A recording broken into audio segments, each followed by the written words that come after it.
سید الاولین والآخرین سیدنا و حبیبنا نبینا و کریمنا و مولانا محمد صلی اللہ علیہ وسلم عبدہ و رسولہ بالہدی و دین الحق ارسل اما بعد فاعوذ باللہ من الشیطان الرجیم بسم اللہ الرحمن الرحیم وَرَبُّكَ يَخْلُقُ مَا يَخْتَارُ وفي موضع آخر اعوذ باللہ السمیع العلیم من الشیطان اللعین الرجیم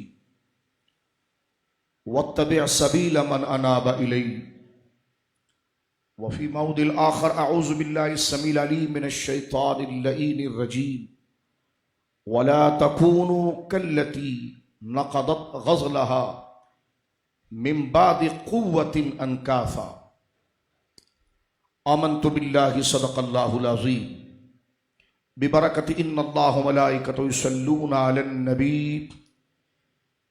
یا ایھا الذین آمنوا صلوا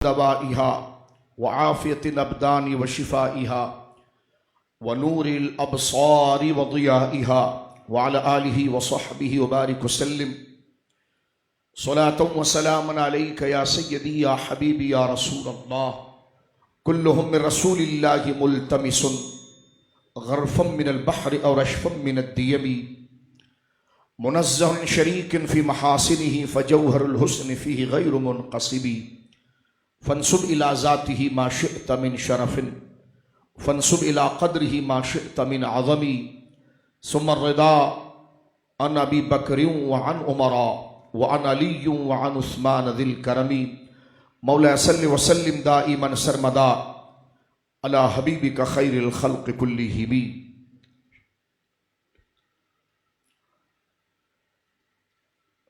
وہاں کیا مرتبہ اے غوث ہے بالا تیرا، اونچے اونچوں کے سروں سے قدم اعلیٰ تیرا، سر بھلا کیا کوئی جانے کہ ہے کیسا تیرا، اولیاء ملتے ہیں آنکھیں وہ ہے تلوہ تیرا، نبوی می علوی فصل بطولی گلشن، حسنی پھول حسینی ہے مہکنا تیرا، راج کس شہر پہ کرتے نہیں تیرے خدام، بانج کس نہر سے لیتا نہیں دریا تیرا، مزرعے چشت و بخارا و عراق و اجمیر، کون سی کشت نہیں جس پہ برسا نہیں جھالا تیرا، مجھ کو رسوا بھی اگر کوئی کہے گا تو یوں ہی کہ وہی نا و رضا بندہ رسوا تیرا۔ اللہ کی حمد و ثنا نبی محترم نبی معظم باعث تخلیق ارض و سما صلی اللہ علیہ وعلی آلہ وصحبہ وبارک وسلم کی بارگاہ مقدسہ میں انتہائی محبت و عقیدت کے ساتھ درود و سلام پیش کرنے کے بعد تمام تعریف اللہ وحدہ لا شریک کے لیے ہے۔ آج کی یہ بابرکت محفل و مجلس حضور آیات من آیات اللہ حجت اللہ علی الارض مجدد وقت حضور سیدی و مرشدی اعلی حضرت سیدنا پیر مہر شاہ صاحب رضی اللہ تعالی عنہ وردہ عنا کے بڑے عرس پاک کی مجلس اور محفل منعقد کی گئی ہے، اور اہل سنت و جماعت کے ایک عظیم ادارے جامعہ علویہ غوثیہ میں ہجرت کالونی کراچی میں اہل سنت و جماعت کا یہ عظیم دینی ادارہ جو سالہ سال سے مسلسل اپنی دینی خدمات کو اکابر کی مسلم قرن اول سے لے کر اب تک جو تعلیمات ہے اس کو بڑی مضبوطی اور دیانت سے اس کا فروغ اور اس کی نشر کرنے والا یہ ادارہ، جس میں بحمد اللہ تعالی اکابر اہل سنت امام ربانی حضرت مجدد الفسانی رضی اللہ تعالی عنہ، سرکار مجدد اعظم مجدد امیت مستمرہ شاہ امام احمد رضا خان فاضل بریلوی نور اللہ مرقدہ، امام حریت شاہ فضل حق خیر آبادی رحمۃ اللہ علیہ،